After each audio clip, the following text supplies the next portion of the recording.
Alice was clearly the top student in the whole country, yet she turned down all the prestigious universities and instead chose an elite academy full of spoiled idiots. Everyone laughed at Alice for being short-sighted, but she knew very well that among these rich heirs lay huge business opportunities. It turned out that Alice's father was not only poor but also narrow-minded. He even opposed Alice's decision to keep studying, to stop Alice from going to school. Her father actually planned to tear up her admission letter, to change her destiny. She snatched the letter desperately and ran away without looking back.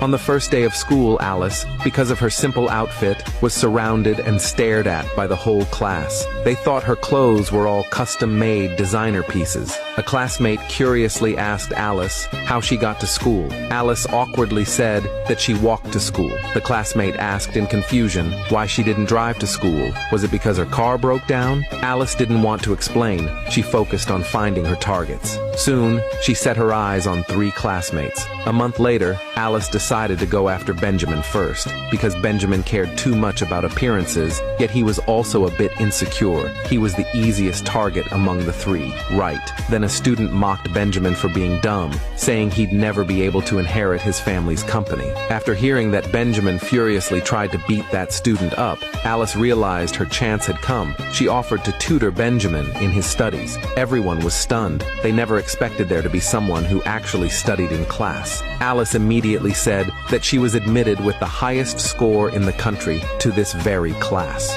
But Benjamin had been tutored by many famous teachers, and his grades had never improved. So he didn't believe Alice had the ability to help him. Alice knew Benjamin wanted to prove to his father that he was capable of joining the family business. So Alice asked him what kind of grades would prove that he wasn't dumb. Benjamin hesitated and said passing all subjects would be enough. As soon as he said that, everyone burst out laughing, because none of them believed Benjamin could ever do it. Alice told Benjamin, give her 1 month and she could make him pass, but Benjamin had to pay her $6,000. Benjamin sneered and said he could pay her 10 times that amount, but why should he trust her? Alice proposed a sparring match. If Benjamin lost, he'd have to accept her tutoring. The classmates warned Alice not to be reckless, because Benjamin was really good at fighting. Of course, Alice knew that, but she had already found his weakness. As soon as the match started, she took Benjamin down with a single kick.